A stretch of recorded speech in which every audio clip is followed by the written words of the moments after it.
Assalomu alaykum aziz o'quvchilar, arab tilini o'rganmoqchi bo'lgan ilmga chanqoq tolibi ilmlar, bugun sizlarga arab tilidagi harf mahrajlarini sifatlari bilan o'rgatadigan maxsus kursimizni ichidagi videolarni qay tarzda olib borishligi haqida batafsil yoritib beraman. Arab tilidagi bu onlayn kursimiz 40 ta maxsus video darslikdan tashkil topgan bo'lib, bu video darsliklarimizni biz 3 ta bosqich orqali sizga ta'lim berish orqali amalga oshiramiz. Birinchi bosqichda tolibi ilmga tavsiyalar deb nomlanadi. Bu video darsliklar 4 ta video darsdan tashkil topgan bo'lib, bu darslarimizda sizlar bilan arab tilini o'rganishda o'quvchi bilish kerak bo'lgan eng muhim tavsiyalar, maqsadni oliy qilishlik, barakali vaqtlarda dars qilishlik, ustoz shogird an'analari, zehnni xotirani oshirishlik mashqlari va shu bilan birga dars tayyorlash jarayonida sherik bilan, guruhdoshlar bilan, kursdoshlar bilan birgalikda dars qilishlikni ahamiyati hamda foydalari haqida 4 ta video darsligimizda batafsil ma'lumot berib o'tganmiz. Ikkinchi qism arab alifbosi.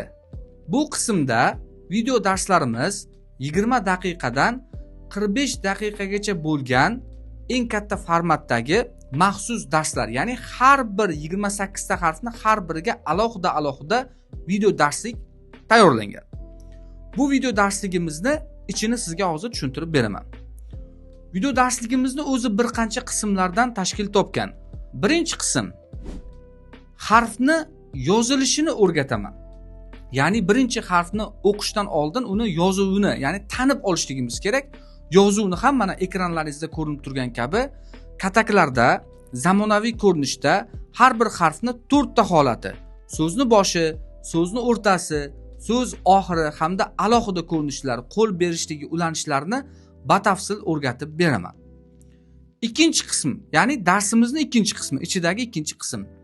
Ikkinchi qismda bu harfni mahraji, ya'ni chiqadigan o'rnini o'zimda nutq a'zolarimda ko'rsataman va talaffuz qilib beraman. Ikkinchi qismda.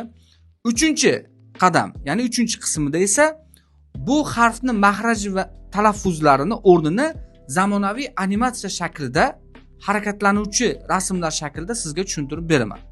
Bunda ham tasavvuringiz va mashq qilishingiz oson bo'lishi uchun. 4-chi bosqich, ya'ni 4-chi qadam. Harfni yozishni o'rgandik, mahrajlarini, talaffuzlarini o'rgandik. Endi uni sifatini o'rgatib beraman. Ya'ni jarangli, jarangsiz, yo'g'on, ingichka, ya'ni istilo, istifola, roha va bayniya, shidda kabi sifatlardan qaysi biriga taalluqli bu harfimiz? Mana shu narsani sizga amaliyotda batafsil tushuntirib beraman. 5-chi bosqich, ya'ni 5-chi qadam. Bu harfni sukunli hamda harakatli holatda talaffuz qilib beraman. Sababiki bu harfni aniq va ravon talaffuz qilishingiz uchun o'zim amaliyotda sizga tushuntirib beraman. 6-chi bosqich. O'rgangan harfimizni o'zbek tili va arab tilida unga o'xshash bo'lgan harf bilan solishtirib beraman. Masalan, ta'ni to bilan, sodni sin harfi bilan, dot harfini daldan bir-biridan farqlarini aynan talaffuzdagi, sifatdagi, mahrajdagi o'rinlarini qaysi holatlarda bir-biridan farq qilishini tushuntirib beraman. 6-chi qadam. Harfni tushunib oldik, o'qilishini bildik, yozilishini bildik, talaffuzlarini bildik. Endi kitobimizdagi matnni har bitta jumla, har bitta kalima, so'zni qanday o'qilishini bittama-bitta sharhlab tushuntirib beraman. Fatha kelsa qanday o'qiladi, zamma kelsa qanday o'qiladi, to'xtaganda qanday to'xtaymiz? Mana shu holatlarni batafsil matnni sharhlab beraman. 7-chi qadam, ya'ni 7-chi qism. Bunda mana matnni sharhlab berganimdan keyin sharhlanmagan holatda to'liq matnni ovozli holatda matnda ekranda mana ko'ringan kabi har bir so'zni alohida sizga tiniq formatda talaffuz qilib beraman. Bunda uni eshitish orqali mashq qilish ko'nikmangiz yana oshadi. 8-chi qadam. Matnni tushuntirdim, sharhladim, matnni to'liqonli o'qib berdim, Endi mana shu darsni boshida o'tgan narsalarimizni 8-qadam eng muhim qadam hisoblanadi. Darslarimizda har doim takrorlash bilimlar otasi degan ibora bilan har doim boshlaganmiz. shunga muvofiq o'tilgan mana shu darsimizni xulosalab beraman. Ya'ni yozuvni qaytadan yozib beraman, talaffuzlarini, mahrajlarini, sifatlarini yana darsning oxirida xulosalab beraman va shu bilan birga matnlarni o'qilishlarini yaxshilab tushuntirib, endi eng muhim keyingi qadamga o'tamiz.